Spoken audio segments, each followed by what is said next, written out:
So I'm gonna talk about my more recent works, but I'm gonna start by contextualizing a little bit with my earlier works, and we're gonna start.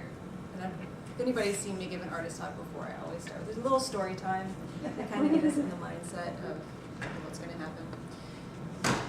So this is the first page of The Little Prince, English version. Once when I was 6, I saw a magnificent picture in a book about the jungle called True Stories. It showed a boa constrictor being swallowing a wild beast. Here is a copy of the picture. In the book it said, boa constrictors swallow their prey whole without chewing. Afterward, they are no longer able to move, and they sleep during 6 months of their digestion. In those days, I thought a lot about jungle adventures and eventually managed to make my first drawing using a colored pencil. My drawing number 1 looked like this. I showed the grown-ups my masterpiece, and I asked them if my drawing scared them. They answered, why be scared of a hat? My drawing was not a picture of a hat, it was a picture of a boa constrictor digesting an elephant. Then I drew the inside of the boa constrictor so grown-ups could understand. They always need explanations. My drawing number 2, like this. The grown-ups advised me to put away drawings of boa constrictors outside and inside and apply myself instead to geography, history, arithmetic, and grammar. That is why I abandoned at the age of 6 a magnificent career as an artist. I've been discouraged by the failure of my drawing number 1 and my drawing number 2. Grown-ups never understand anything by themselves, and it is exhausting for children to have to provide explanations over and over again. So I like this story because I think that it illustrates a point that I'm very interested in, which is the discrepancy between, as was mentioned, the discrepancy between what we see and what we know. And I think this is very interesting in the realm of the photograph, because the photograph so oftentimes is seen as something that represents reality. So this is a very early series of work I did when I was a graduate student, and I titled the series Self-Portraits. And it was the first in a series of many self-portraits dealing with the construction of the photographic image and the conventions and codes contained therein. So inside of this series, and you're going to have to have really good eyesight to read the caption there, but it says self-portrait behind a rock. So in all of these images, there's a photograph and a border and a text. And the text is all describing where I am in the photograph.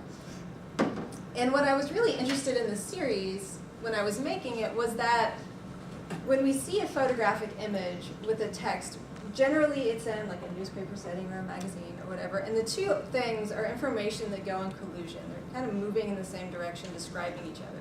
And I was really interested in making a photographic image and including a text where those two things weren't necessarily at odds with one another, but they informed each other in a different way. So by just looking at the photographic image, you're like, oh, it's an uninhabited landscape. But then once you look and read the tag, self-portrait behind a rock, there's a lot more information, and it creates this sort of interesting imaginary image that's subjective to each individual who looks at this photograph. And you know, who knows what you think? I don't know what you think. Maybe you're like inserting a body in the landscape. Maybe you're like, she's full of it, she's not even in there. And that's sort of what's interesting to me about this project, is creating this image where there's nothing that's specific and direct, but rather it's kind of this slippery thing where, you know, it's kind of pointing to what's invisible in the photographic image, and I'm really interested in that. What's become more interesting about this series to me is that the use of landscape, and I've become very interested in landscape in the American West in particular. But, you know, when I was making this, I was thinking of these as sort of like the anti-American landscape. You know, there's not the huge mountain, there's not the dramatic vista, it's just sort of banal, like, I mean, this one in particular, everything's obscured by fog, so who even knows what's behind it? And this last picture, of course, being sometimes, I don't know, like the suicide drive or something, who knows? But it creates this question of the veracity of these images.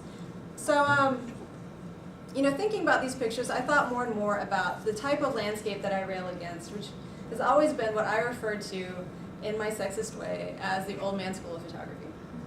And when I say the old man school of photography, I think like F64 group, the early to mid 20th century, where there's these dramatic vistas and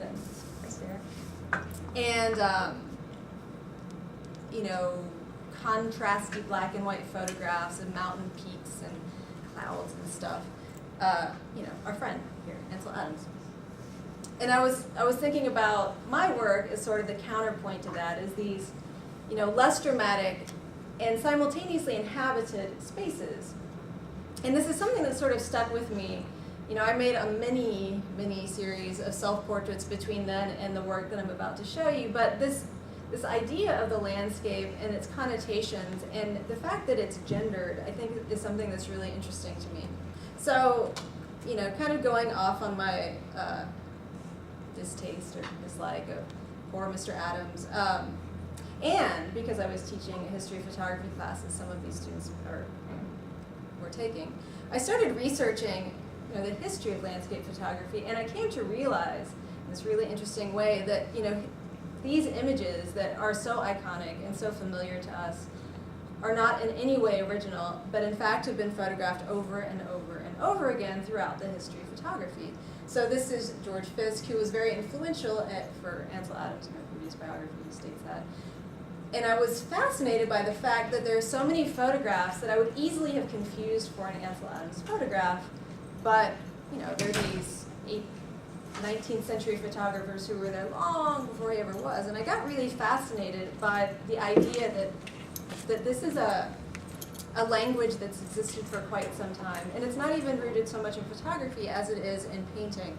So this style of photography, referred to sometimes as the view photographers, or the Fiske is a view photographer anyways, are derived from, or at least in conversation with, these types of paintings, American landscape paintings. So this is a painting that by Albert Bierstadt, I don't quite know how to pronounce his last name, but it was a member of what's considered the Rocky Mountain School of Painting, which is derived from the Hudson River School painters. So these are early American paintings, and there's a really specific language that's being used. And that language is invoking both, use the word religiosity.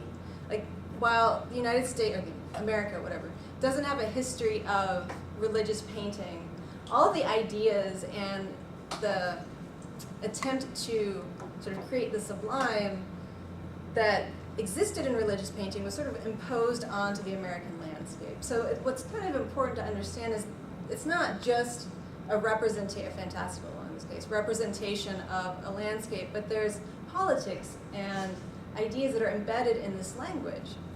So, imagine, if you will, it's the middle to the end of the 19th century. And this is during the period when America was expanding westward. And there was an importance in representing this land as part of the American lexicon, as part of the visual language of this country, because it was, a way to appropriate it and to claim it as our own, as we were pushing people, the indigenous peoples, off of this land and kind of consuming it during the period of manifest destiny, this idea that it's like this God-given right for Americans to expand westward. And this type of imagery was in conversation with that politic. So, like I said, this is the Rocky Mountain School. Prior to the Rocky Mountain, or sort of simultaneous with this guy, is the Hudson River School of Painting. In this painting, there is a very subtle suggestion of patriotism. If you look at the clouds, it sort of is kind of reminiscent of an American flag. And if that's not direct enough for you, there's a following painting that really lays it down, right? So there's ideas of patriotism, of American ruggedness, of individualism, of conquest embedded in these images. And this type of visual language is carried over into photography. So here's an example of the first 20 images that appear if you Google American landscape photography yesterday. So there's that romanticism, that dramaticism, the heroicism that has its roots in the 19th century still existing in our photographic vernacular today. So these are all the ideas that I'm really interested in the work that I'm making. And in particular, I should say, I guess, to sort of have an entry point into the work I'm going to show you, I had never really been to these spaces before while I was making my self-portraiture work. And when I did end up in the West for an artist residency back in 2010, it kind of changed everything. I mean, it kind of changed everything a lot more than I had intended it to. But it certainly changed my artwork, and when I came back from that residency, life was a different life than the one I had left.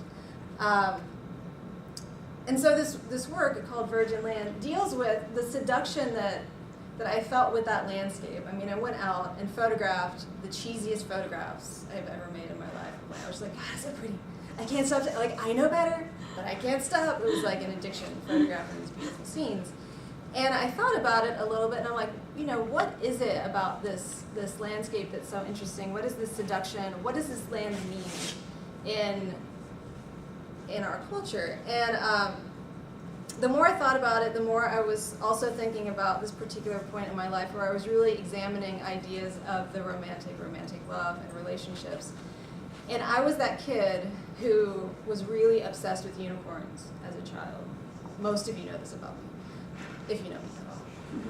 And I hit an age where, my parents were like, oh, here's a unicorn toy, here's a unicorn toy. And then I was like, what are those things out there in that field that look like unicorns but don't have horns? And my parents were like, oh, those are horses. I was like, but they're real? And they're like, shh. And I laid on until I got the horse, the pony, the whole menagerie, as a matter of fact. And I became an equestrian whatever. So that was my early years. And there, that moment of realizing that the unicorn is really just a horse with a horn on it, kind of, it broke down the romanticism of the unicorn, but it also allowed me to have something real. So that was kind of interesting. And I think that metaphor for me translated into the romantic realm a little bit. Okay. Going back to this work, I decided that what I would do, I'd take these unicorns and I would stick them into the landscape. And what's interesting to me about this is that there's sort of parallel mythologies. I'm going to read this artist statement because I tend to say it a little more clearly when I do this. But the mythology of the American West presents a story of conquest and displacement. It is a narrative that legitimized genocide in the name of romantic nationalism and American expansionism. The belief that Manifest Destiny declared Western expansion to be God's will. It was presupposed that the land was virgin, untouched. Its inhabitants were treated as obstacles to be discarded. It was a sublime landscape on which rugged individualism was proven. Americans expanded westward with violence. The unicorn is an ancient symbol of purity and grace. According to myth, it can be captured only by a virgin. It embodies the puritanical values of 19th century America, chaste love and faithful marriage. In Christian iconography, it is a symbol that represents Christ. Its contemporary pop culture usage and consumption cloaks its phallocentric form with adolescent fantasy and desire. The symbol of the unicorn and the myth of the American West are equally cliched. Both have been drained of meaning through overuse. The unicorn through kitsch in the West romanticize narratives of cowboys in the Wild West. The complexities of the history of the land are eclipsed by its photogenic beauty, which has been captured repeatedly by both amateur and professional image makers in the service of the idyllic. Like the unicorn, the exoticism of the American West is something to be coveted, captured, displayed, and idealized. Both are imaginary products of desire. So what I did was I photoshopped horse unicorns into the landscapes I had photographed and then made them into a calendar. And then to sort of link that back to this idea of the land and the idea of expansionism, I added dates that dealt with American expansionism. So May 14th, 1804, Meriwether Lewis and William Clark left Camp Dubois, Illinois to find the Pacific Ocean. An earlier date, May 28th, or later date, excuse me, May 28th, 1830, marks the Indian Removal Act signed into law by Andrew Jackson. And it's a, I mean, whatever. It's not the favorite work I've ever made in my life, but it allowed me to start thinking about the land in a really particular way, and also, I guess, the relationship between an idea of a place and the place itself. So I was fortunate to go to another artist residency in Wyoming where I expanded this idea and was able to sort of take the construction of the unicorn and bring it into the real life. So I made unicorn horns, strapped them onto the horse, and what I love about this work is that the unicorn, I don't know, maybe we don't discuss this, maybe we do. But the horn, to me, seems like this remarkable phallic object that feminizes the thing that it wears. So the horse, you know, is this sort of masculine cowboy apparatus, but as soon as it has that big phallus on its forehead, it becomes this sort of object of desire for like little girls. And I'm really interested in that shift. By putting a penis on something, it makes it more feminized. I don't know. It's really interesting. So I wanted to, you know, combine the element of the unicorn again back into this landscape. And you know, this horn, it is made to look like a strap-on dildo. I mean, at least the straps are, and not the horn so much. That would be horrible. But you know, it reveals its construction, and I'm trying to parallel the idea that the West itself, the idea of the West, is similarly a construction, and that sort of masculine bravado is undermined by the phallus that's placed onto the horses. And now we know.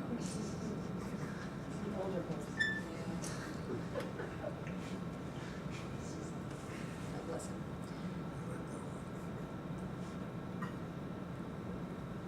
So, okay, at some point I realized that I should probably move away from the unicorn because I was maybe a little self-indulgent. I like unicorns a lot though. And I started I guess maybe during that same summer, in the summer before, all of my work gets made in the summers because I'm here, you know, during the school year, and I try to take trips out west to the residencies to make this work. And I got really fascinated in, you know, the idea of the scenic and the sort of aesthetic structuring of the American West was also linked back to, you know, historic modes of presenting this space. And to get to most of the places I wanted to go to, which were the national parks, which are spaces that are set aside specifically to be approached as an aesthetic experience. And if anybody has been to the West, you know that there's like the loop that you drive around, and it's all like there's the scenic viewpoint where you get out and you get the like specific views. It's all very mediated and it's all very controlled. And I was fascinated by the fact that there are these roads that are called scenic byways that take you to the prettiest part of our country. But in order to take you there, the road has to be built, which therefore in some ways destroys the very landscape that it moves through. So what I did was I was photographing these spaces and the roads itself, and then I physically excised the road from the photograph and just kind of expanded the photograph a little bit. So they became these kind of abstract compositions where that road becomes like an element, a visual element that ruptures the space.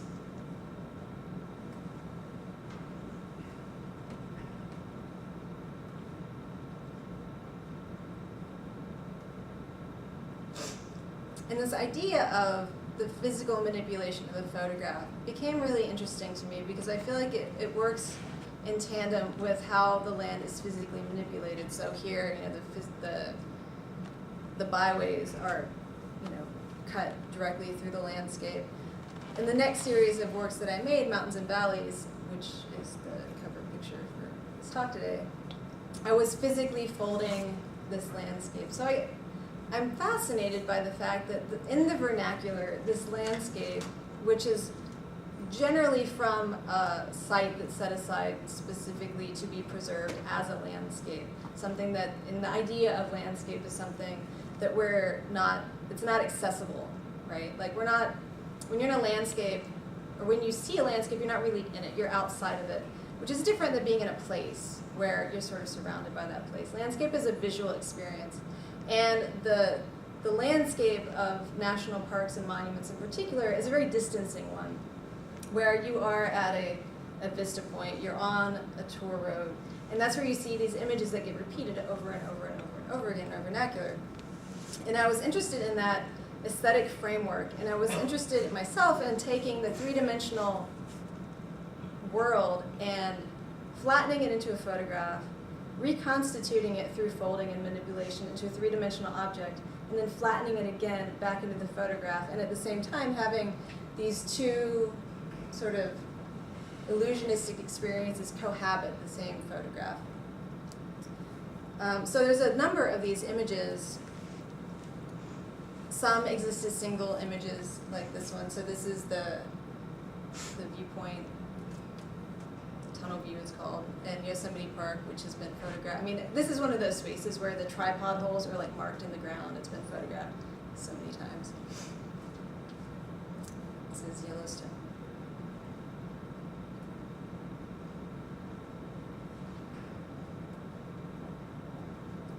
And in some of these, I was interested in manipulating the image in a way where these geometric folds kind of accentuated the thing that was being photographed. So this is Half Dome at Yosemite, and the fold just kind of make the peak even peakier.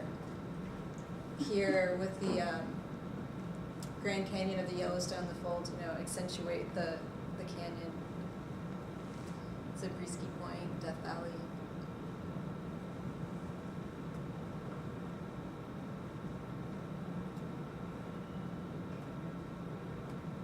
And I also made a series of images where I was taking geometric tessellation. So tessellation, or I think Escher drawing, are where multiple geometric forms fit into each other to create a pattern.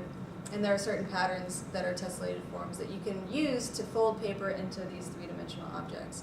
So I started folding the paper using those patterns.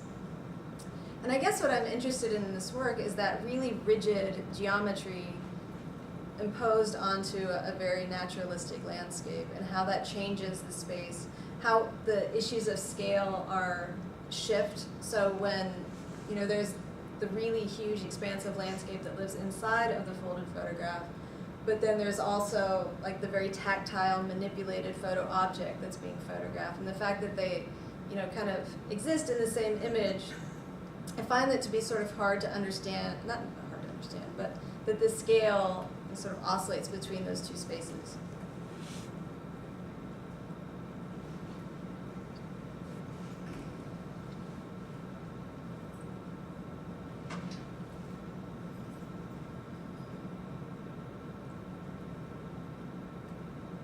And then in a separate, all of these images fall under the title Mountains and Valleys. It's a rather large body of work. But in these images, I was interested, again, in sort of referencing the idea that these photographs are taken over and over and over again. There's this real repetition in imagery. So I took the same photograph and folded it so that there would be this overlaying larger geometric shape on top of it. And I was interested, in this particular series that I call the Yosemite Trilogy, in these really simplistic geometric forms that, really signal like the presence of man. I think that triangle, circle, squares, these are very mathematical, geometric, perfect shapes onto a landscape that continually presents itself in photographic images as untouched and virgin. If anybody's ever gone to Yosemite, that that's not the experience of being there. It's overrun with tourists. It's crazy, but in all of the images that are circulated, clearly there's all sorts of images taken of these spaces, but the ones that are sort of the iconic images, there's always this lack of human presence. And I think that lack of human presence continues to uphold and to propagate the ideology inherent to that visual language that originated in the 19th century of this space as uninhabited and therefore expanding into it as legitimized.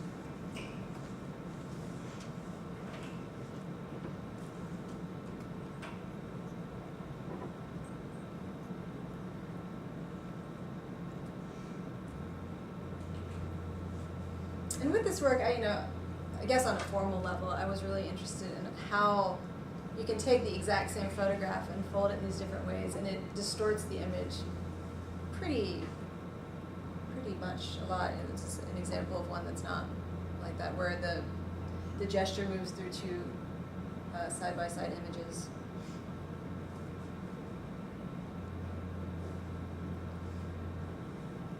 And more recently, I've become interested in thinking about the camera as this perspectival device, as something that, its job, since it was invented, was to compress the three-dimensional world into a two-dimensional representation of it.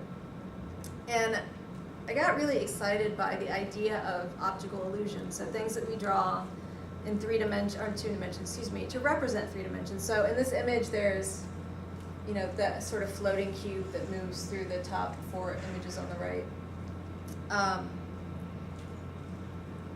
And I wanted in some ways to combine the gesture of these simple geometric two-dimensional illusions on top of the photographic illusion of that space.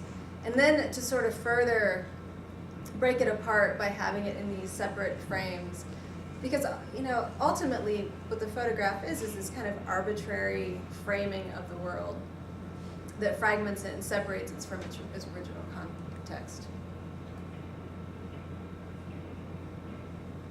And these are very large, well, not very large, but the whole piece together is probably about as big as that screen. So they're busy for sure and very dizzying to look at. I get a little dizzy when I look at them.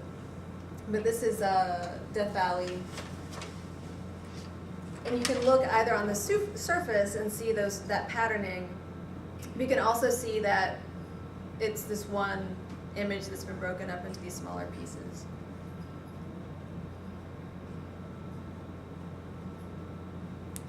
So, again, really interested in landscapes that have been photographed over and over and over and over again. And in particular, the spaces that, I don't know, there's something about them where they just seem to present themselves as like these perfect photographic opportunities. So here's, a series of the early photographs of Yosemite. Watkins, Charles Leander Weed, Edward Muybridge, George Fisk, and then later Ansel Adams. And there's this trajectory, and they've been rephotographed, at least once a decade for a good 50 years, plus some. Almost in the exact same position. I mean, some of these photographs are so similar, it's astonishing. It's like the trees don't die. So these three little trees get repeated in all these photographs, which I find absolutely fascinating. Oops, sorry. Ah. Yeah, and anyways, this is the that view of the valley that was that opening image in my series, Mountains and Valleys. And this is, I don't know, I have a particular fondness for this image because I think that it's so dramatic, and that painting by Albert Bierstadt is not this space, but it's sort of influenced by this space, influenced by there's the Bridal Veil Falls over there on the right, Capitan on the left. It was clearly an imaginary concoction, but like it takes little bits and pieces of this landscape, and I just think that's really crazy. So anyways, I started this project where I took this photograph, this Charles Leander Weed photograph, and started to rephotograph it. And this is called recursive landscape. So the idea of a recursive image is, if you have two mirrors held face to face to one another, they create an infinite image by bouncing back and forth, like a visual feedback. So I was interested in this idea of rephotographing something in order to create kind of an aesthetic or a geometric design around it. And I was thinking, on the one hand, there's this history of romantic landscapes. On the other hand, I was really interested in artists like Solowit and their drawings his drawings, where it's this system that's imposed. So, if you've seen his wall drawings, there's like vertical lines, and then horizontal lines, and diagonal lines, and various variations on these to create these larger kind of minimalist drawings. So I wanted to take these two systems that seem to be at odds with one another and combine them into these photographs so that there is an element of design created by the border of the thing that I'm photographing. So I explained. So I photographed this guy from an angle, rephotographed it from another angle. So the white that we're seeing is the border of each photographic image that I just keep rephotographing over and over again. So this piece is called Recursive Landscapes, Charles Leander Weed, one in ultimately V85 variations. I think at this point I have 16. So these are the 16 variations. And so on the one hand, there's this like kind of reference to minimalist drawings, and then on the other hand, there's this very recognizable, very familiar landscape. And I love this little tree that just it just sits on the landscape in all the pictures. This will be the next iteration where it's been photographed one more time. This is a Carlton Watkins image of Yosemite Falls. And Carlton Watkins, I'm sorry, this is Charles Anderweed, excuse me, still in Yosemite Falls. And this is Carlton Watkins, El Capitan. So, in this particular body of work, I'm continuing to be very interested in the issue of perspective. The camera as a perspective machine, and different ways of representing three-dimensional space in 2 dimensions. But with this particular body of work, I became interested in impossible shapes that couldn't exist in the real world. They can only exist in 2-dimensional surface. So what I was doing is I'm taking these landscape photographs and stitching onto them these geometric shapes that can't exist ever. So you can see that there's like a play on like the cube or whatnot, but like they overlap and they're like wrong basically. And a few things interest me about this. One, it's the idea of like literally puncturing the photographic surface. Another one is the reference to kind of feminine needlework. So with that previous series where I was making those optical illusions with multiple images, like the grid of 9, a lot of people came up to me and said, like, those look like quilting patterns. And I was like, huh, that's not at all what I'm intended, but that's really interesting that they look like quilting patterns. What I think is interesting, and I've always railed against with this type, or with traditional landscape photography, is the idea of ruggedness and masculinity and the heroicism of going out into this space and carrying the big camera and taking the big photograph. Like everything's big and everything is like manly. And it's all hogwash. You drive the car to the vista point and you put I don't know, whatever. It's an imaginary masculinity, I think. So with this, I'm trying to kind of puncture that idea a little bit with this stitching that really references, like a feminine craft. And these are small, they're like little guys. And they're not, well, these are scans of the actual object displayed in real life. They're not like photographs of the stitching, they're like stitched. The final piece is like photograph and stitching. It gets very confusing with my work, like what the final piece really looks like when I'm presenting it digitally.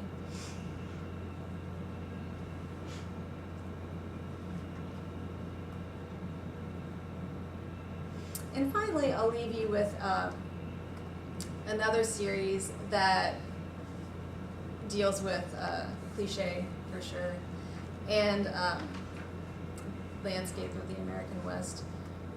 It's called Airplanes, PLAINS, because I was photographing the plains of Nebraska. And so I was at a residency in central Nebraska, and every night I would go into a cornfield and I would photograph the setting sun. And then the next day I would take the image, print it, and then fold it into a paper airplane and then rephotograph it. So what the series is basically 12 images that represent 12 different sunsets over a period of almost 2 weeks. And they exist as little things and as a grid, and I also make really large prints of them.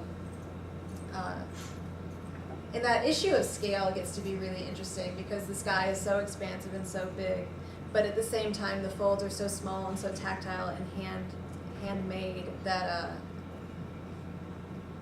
again, I think there's that interesting oscillation between vastness and an intimacy that I really enjoy.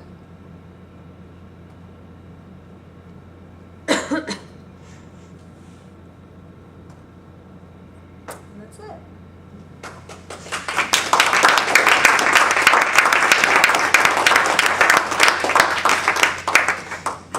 There's lots of time for questions and comments. Yeah. I should go to class soon, so I'll go first. This last series is really beautiful, and I enjoyed your talk. things that struck me as you were showing me, so I'll just mention a couple. One, so since you're playing with cliche and how they work, isn't it a little bit essentializing to say that needlework and craft is a feminine? It is, it is. I mean, I totally agree. But do you want to, I'm sorry, finish your? Okay, no, my whole point. And on the other side, with these, especially these with the sunsets and the folds, it also has the effect of kind of amplifying and heroizing the immense, vast beauty of the landscape, which is, kind of in tension with your other aspirations in the work, right? Yeah, I mean, I think that there's something really, I don't know if it's contradictory or if there's just a dichotomy in the work, but I'm seduced by this landscape, so it's like on the one hand I want to critique the fact that so many people are seduced by it, but at the same time I'm seduced by it, so it's like, how do I deal with So it's that? redefining it and questioning it at the same time. I mean, some of the things that these folds remind me of are like, that 30s Harlem artist who used, futurist, what's his name? No idea, but I think I know what you're talking You know about. what I mean? And those futurist force lines themselves, I mean, to some extent, it becomes that a little bit. Yeah, I mean, I think what's interesting about this series is that, something about the way the paper planes are folded, I don't know, it seems to be about that sort of radiation of lines out, and that kind of, like formally they're really dramatic bursts, and they're like totally in line with the thing that's being photographed, which is so odd, like some of the other work that I made, the lines, the folding lines kind of negate the thing behind it, sometimes not, sometimes intentionally they like work, and this is all very arbitrary. I mean, it was just like, I'm going to pick a airplane, I'm going to pick a day, and I'm going to put them together, and yet they seem to be more in line with one another just by the nature of the airplane. I don't know. Well, I like that there are some, you keep experimenting, there are so many, you keep coming at it from different angles, and I feel as though there are probably more.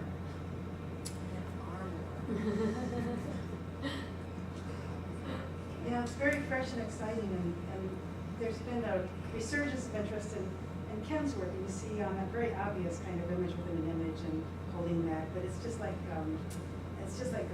they're almost making a pastiche of it or something, but with this, it's taking those ideas of image within an image and image as object, and both conceptually and formally going deeper into it, where you have a kind of a real appreciation of the vastness and beauty, like you have that moment of transcendence looking at the landscape, but at the same time, you have that wonderful construction of thought behind it that's complicating the image through that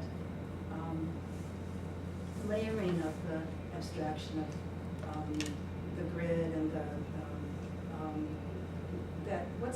impossible space that's forged by that image maker that was a printmaker that would make these impossible spaces. Escher, yeah, right. So Escher-like space, the solar kind of construction and conceptualization. So you have these references that so deepen that questioning of images as object. And what's so satisfying is that sometimes people make just conceptual work, and sometimes they make beautiful, a kind of sense of visual aesthetic, but you've combined both. And that's so strong, and that's such a mining of a vein in a way that I haven't seen before. I mean, so teaching these concepts as a kind of the infrastructure of photographic language. And so I think this is I really applaud this, because I've seen so much of these ideas, but that you really have layered it and made it from such a such a thoughtful way that you truly have minded and opened up those questions again, rather than repeating them. And by opening that up, it shows the infinity of the power of this medium to hold those two, of conceptualism and formalism, which are just like particle waves of the same kind of investigation that we do in our thinking. And so that's so heartening. So thank you. I think the third artist is Aaron Douglas.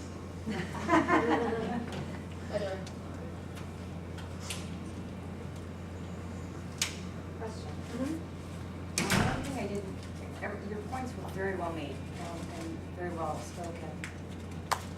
However, I'd like to know what were your thoughts on, you started off with talking about the beauty of the landscape and how it's so created so picturesque. But there was nothing addressing the fact, the aesthetics, how aesthetics influence the viewer in an intuitive and feeling manner. There are feelings that are associated with aesthetics, core and alone, without all the crap we put in there with it. What were your thoughts about that? Did you Yeah, and I like with can, that? How did you? I mean, feel about so, what is so challenging and problematic about the Hudson River School, and I think even more so the Rocky Mountain School, is that it deals with issues of beauty. And at least in the Kantian interpretation of beauty, beauty is something that is derived from taste, and taste is a judgment. So it's this idea that, you know, you sort of have to be kind of educated to understand what beauty is, at least in the Kantian interpretation. And inside of the same interpretation, there's a suggestion that beauty is necessarily good. So through aestheticizing something, you're kind of deeming it to be good. And there can be political ideas that are kind of nested inside of that, that are almost like a Trojan horse, that make their way through because they're so pretty, and you kind of swallow it whole hog without maybe tearing that apart. I'll give you an example. There's a photographer, German photographer named Albert Ringerpatz, who photographed the Kampfwerks, I think it was, which is an armament or an arms building factory in Germany. And it was the first one that was reinstated during, like the Germans were disarmed after World War I, and as they got rearmed, this was the first one that was sort of put into production. And this photographer photographed this space, which, you know, looks like the Ford River Rouge plane, you know, big stacky things, pretty, if you photograph them the right way with the right tonal gradations. And he put it into a book called, I think it's The World is Beautiful. So he was completely negating the content of the image and was just saying, like, look at these forms, they're really pretty. And through that aestheticization, it's like you're taking this thing that is actually super complicated and like wiping all that away because it's necessarily good, because it's beautiful. So I think that's sort of the conversation about beauty that I'm interested in. Whether or not I like achieve that in these images, I don't know, but I mean, those are the things I think I about. was more referring to the opposite. Okay. You're talking about the theoretical, the academic aspects of beauty. I was referring to the more intuitive, non-constructed, what's out there in nature.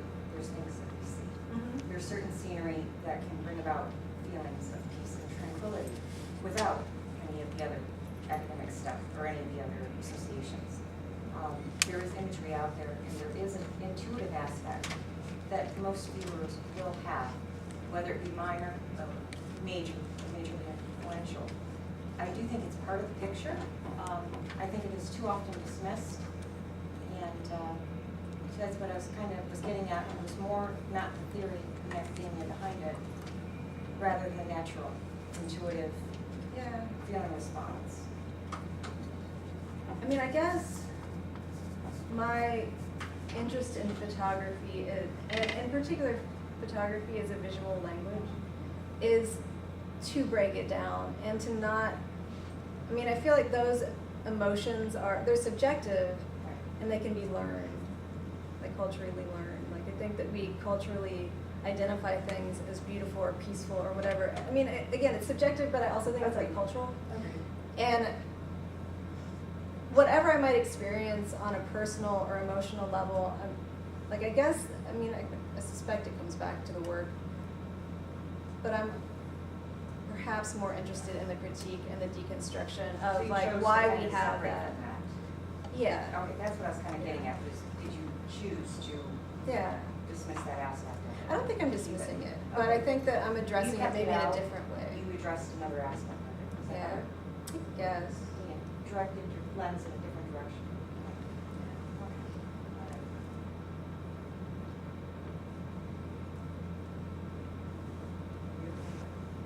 Yeah.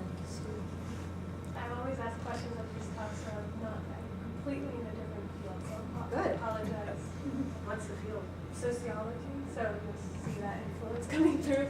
So to me, it feels like you're having this conversation with those photographers who came before you and really taking them on. But I'm confused as to why you're doing it by taking the same kinds of photographs that they take. Like, why wouldn't you get off the road and go somewhere else and give us a different vantage point? Or why wouldn't you, so to me, it feels like the way, by taking the same photographs, you're having that conversation with them, but you're having less of a conversation with me as the audience, because you're carrying on that, sort of indirectly, you're carrying on that tradition that they started that you're railing against. And so, and even the whole thing about landscape, like, why not put a person in there to mess it up? Yeah, I mean, there's, So I guess there's that's- so many different ways that one can approach a photographic practice, you know. I guess that because I'm interested particularly in cliche, that's like what the content of the work is in a lot of ways. So to go and try to make, I mean, and this is with this work, who knows the next thing I do. I tend to change direction pretty nimbly in my practice. But I want to take on cliche, and I want to deal with cliche because I think it's really fascinating. I think it's a really, really interesting thing that so much meaning can be built into something so familiar. You know, I mean, and the idea that the cliche, the word cliche, literally means like it was a plate, right? That got reused over and over and over and over and over again. And in language, it's a trite saying that's been used so much that the meaning is almost disassociated from it. And in photography, I think that, you know, there's something really interesting about images that keep getting taken over and over and over again, and that drive to keep photographing the same places. I mean, like, if we go to these spaces, I mean, and there's so many ways to make work about this. I've just chosen this one because I find it personally satisfying, I guess. But, you know, you go and you see people standing in the exact same spot, taking their picture, like the picture of the place, sometimes with people in it, sometimes not. And it's just like you could buy that photograph in a gift shop, you could put it on a mug. I mean, like the image is everywhere, but we still want to take it. And I think there's something about that possession of a space through photography that I'm fascinated by. And I guess I want to do that too. So, like, it's sort of the same thing Dora pointed out, that there is a tension in this work where, you know, I'm not terribly interested in just critiquing me like this is bad. I think there's something important about addressing the fact that I'm participating in and feeling the same sort of seduction of these spaces that these, you know, the history of photography has experienced, and to have that conversation. So while, you know, in the future I might be more interested in taking photographs of things that are less familiar, like right now this is sort of what that work is. Does that make sense? What came to mind is that there's always that's why the work is so visual, there's so much visual pleasure, because you can tell that you've conveyed that you enjoy that landscape. And when you deal with this art making, it comes up with Carrie Mae Weems when she made images of black jokes and portraits of blacks. And I think there's confusion when you're bringing up these issues, that whether you're perpetuating something or transforming it. Yeah, and that's a fine line, right? And it's one to be like really cognizant of. And I question sometimes, am I just like becoming a formalist or pretty things? Like, or, you know, am I still like having a conversation? You kind of have to poke yourself sometimes as an artist, like, because you can get seduced, and I think we can also get a little conceptually lazy. And I just like have to. And I think the power of these are that they're so strong visually, because I was enjoying the landscape through these ideas. as well as the concepts behind them. So it's powerful to have both. And that visual pleasure is important is part of the seduction of photography. So that's why I appreciate this so much, because I see that strength is also what's held in the work that I've referenced so much. That's visual pleasure as well as intelligent conceptual. But I think that it is a touchy thing. It's that, in this process, because there's so many ways you can go. And sometimes it's about the context of the viewing. So people totally misread Carrie Mae Weems' work. If they know the context of her intent as an artist, then they got it and enjoyed it. But it actually was very alienated some of the janitors and the way to deal with that. So it's an interesting question that you have. But I think that speaks again to the power of the work for me, that it holds both. Can I just comment on your that? For me, I guess there's two different critiques going on. So there's the critique of the cliche, but then you also have this very gendered critique. And I feel like that's the part that gets reproduced by reproducing that very form. So I can see the critique of the cliche at the expense of the gendered critique. Yeah, Because the very form and images themselves remain very gendered. And so I think it's maybe because you have these different levels of critique, which I know from hearing it, but viewing it, I would see as just sort of reproducing. Yeah, and I think that the critique of gender comes out when I talk about it more than I think it's necessarily visually present. I mean, I think in some ways it's visually present in the work, but it's a hard thing. It's a hard thing to talk about without getting on like my high horse of like feminism and becoming just outright sexist. And that's not quite what I want to do. Even though when I talk about Ansel Adams, that's exactly what I sound like. But I think that there's, in the history of landscape photography, there is a lack of female photographers. And just by imposing myself as a photographer of the Western landscape, it's kind of counterbalancing that, and it's introducing another voice. And there's more and more women artists in general now than there were before, but I still think it's a little unbalanced. So the more that we can do to sort of enter that conversation, I think that in and of itself is a critique of the institution that sort of marginalized women. And it has a lot to do with accessibility, particularly in the 19th century and early 20th century, that women didn't have access to, travel by themselves as men did. And there was this idea that women couldn't carry the big camera. I mean, those cameras are big, I'm sure they could, but, there's a lot of I guess, social conditions at the time that placed a hierarchy on this individualism of the male photographer to go out into the world and sort of take possession of the land through the camera. And I guess, in my own, maybe I'm just like being apologetic for my own desire. I think the question is, in some ways, a disciplinary question, and I think it's a question well taken. I mean, the art world is arcane in its own ways, just like other disciplines are, and so there's a sociologist, his name is Becker, who wrote a book called Art Worlds. You know the book.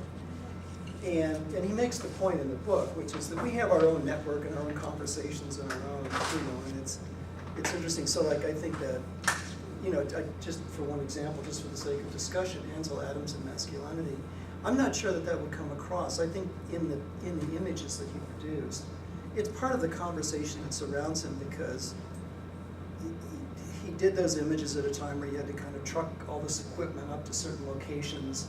These big view cameras, they were heavy. He used glass plate negatives. I mean, it was just everything he did about it, made it about as hard as you could make photography in those days, when he didn't have to do it that way any longer, I believe. Technically, he didn't have to. No, certainly didn't have to. So there was this kind of, but you would never know that by looking at the photographs. It's part of the critical dialogue that surrounds Ansel Adams and the romance, I suppose, among collectors and others about him. But you wouldn't see it in the photos. And I think that an aspect, another kind of art world aspect of this conversation, I'm just thinking about it, is that the earliest photographers and the painters, they all came out of the Romantic era. It was they were all pictorialists. And there were two different dialogues that were going on with the use of those paintings. I like the Hudson River School and then Albert Bierstadt and those painters who went out west. There's a lot of critical writing about those folks that in some ways they were doing two things. One, they were carrying forward a European tradition of Romantic painting in which they were interested in the awfulness and power of nature. That was that notion of the sublime, which I think has, does have, I agree, kind of religious connotation, although it really comes more out of philosophy, actually, than it does the history of religion. But so there are two aspects of that, sort of the power of nature and the fearsomeness of nature. That was one aspect of it. The other was, it was a way of actually taking control of the environment. It was a kind of imperialism. These artists would go out and they'd paint things, and it was a way of sort of conquering the landscape. And you do, and in a lot of those big paintings, actually, if you look very closely at them, they're little tiny figures down there in the foreground. They are kind of peopled, and that's actually done to sort of dramatize, I think, the scale. When it came to photography, there's a sort of funny thing that happens, and I'm not an expert in the history of photography, but I know there was a period in which there was an overlap in which certain photographers were in some ways trying to replicate the power and the feel and the mood and so forth of pictorialism in photography. But then there was a whole other kind of photography that's going on absolutely coincident with that, which is was done by survey crews and people who went out west. They were literally mapping the land. They were surveying the land. And their photographs, in some ways, if you see them side by side, they're quite spectacular, incidentally, but they're pretty spectacular photographs. Again, because it's this west where nobody's ever been. There's no traces of human anything. But they're beautiful also. They have a kind of, pictorial quality, but they're actually documents. I think that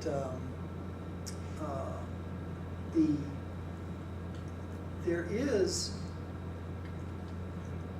you know what's interesting actually, and I have to run in a second too, so I feel like I'm hitting and running, but there is a social critique embedded in your work. It's kind of, involved in it, so that on one hand, I think you're partaking in the tradition of Western pictorialism, but on the other hand, I think your critique really comes out of sociology, or a kind of social, a kind of notion of, not sociology, but a kind of social critique. And I think it's an interesting juxtaposition. I wonder also, though, I guess I would say about, here's the question, is it a different kind of romance? This is our era, this is the way we think about this. It is kind of cynical and sort of framed in that way. But in some ways, that's also a kind of romance. The romance with cynicism? Yeah. I guess, yeah. I've been reading about the sublime lately, and the idea of the postmodern sublime is very different than the romantic sublime, in that it's about that kind of disassociation of meaning from things, and that becomes our new sublime. So I think that, I guess it's a new postmodern romance. I think it's a belief, yeah. Well, it's in the Romantic era, people believed they really knew. Right. And they really knew what they knew, and they really knew what they didn't know. Right. But we're very, we live in an era in which we're very confident. We're lost. We're very confident about ourselves, and so, pardon? We're also lost in that confidence. Yeah, but I think, and that in itself could be a kind of romanticism, I think, that's what I meant, yeah. Yeah, for Hal Foster, he talks about that a little bit in the sense that he sees a connection between the postmodern sublime and the uncanny. You have a question on that? Me? No, I do not. How about we have some questions from the audience? So, obviously you really enjoyed going out west. I remember asking a question, your answer to was something along the lines of, the sky was so much closer there. It was like you could just grab the clouds. So clearly you really enjoyed this. And you said in the talk that you kind of found yourself being the touristy photographer that no photographer ever really wants to be. But it kind of raises this really funny question, because as you've noticed, as cell phone technology has gotten better and camera technology is easier, you'll see that people, instead of just going there enjoying it, have to photograph the entire thing all of the time.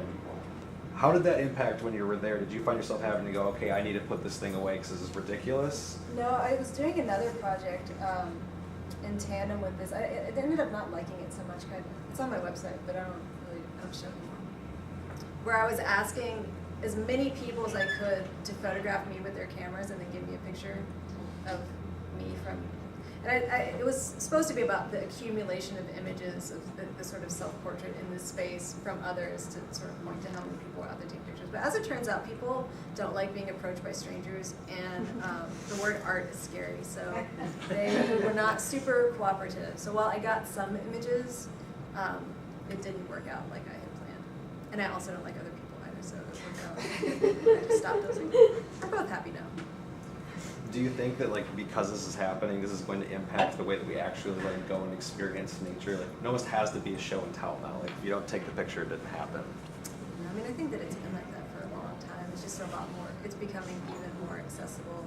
And there are, I forget the name of it now, but there was it some photo archive where like all the images on the internet live and are reconstructed into the three-dimensional models of those sites. I was trying to think of the name of the guy Yeah, I too. can't remember. For reference, this guy's taken every photograph taken from one point and then stitching them back together, and there's like thousands of photographs of this same exact spot. And there's a lot of artists who are dealing. Mark Klett makes work about that with Thomas Garner within that. You know, there's a lot of work that's being made using those images that are on the web or the cloud or wherever it is that these images now live. I've lost track. You know, I think that's interesting, though, going back to this idea of why shoot the same photo over and over again. This idea of mass accumulation of photos kind of brings that back in the sense that it's better to shoot the original and then add concept on top of it. Because to me, I mean, if you've ever seen these things, you can kind of take it for granted, but the folding and the other stuff that you add to it is more interesting to me. And the pictures are beautiful, Right. but they're familiar in a sense. Right. We've all been outside. We've all seen the sky. Some of us have seen mountains and stuff. But to me, what makes it, what advances it is the concept being laid on top of it, the consideration, the thought, the examination, the research. That's more interesting to me as art. Right, right. And I mean, I don't think that I'm interested in any of these spaces without that secondary interaction. I mean, I would never, ever show any of these photographs as like straight photographs. But that's the thing, I love what you said about being conceptually lazy is a really important thing to be aware of and to avoid. Yeah. It's easy, like you said, to be seduced and to see it for what it is and not what it could be. Right. One quick question. So how many images did you like destroy with your folds that didn't like work out? No, I used them all. Well, you know, because it wasn't about sort of the craft of the, like, I don't consider myself like an origami artist. So if I screwed up an image, I mean, these in particular got really Yeah, those ones messed seem up. like And that's what I would use. I'd photograph them, and those rips and tears became like these decorative elements that. even with the valleys and mountains. Yeah, I mean, the folds are a little less intense. These guys are hard because it's like photo paper and it's thick. It's like the matte stuff that I'm using, and it would easily rip when folded 2 or 3 times. With the mountains and valleys, I mean, it's usually only like 1 fold, so. Did you at least fly these ones before you put them? I did. They all like nosedived. They were not airborne.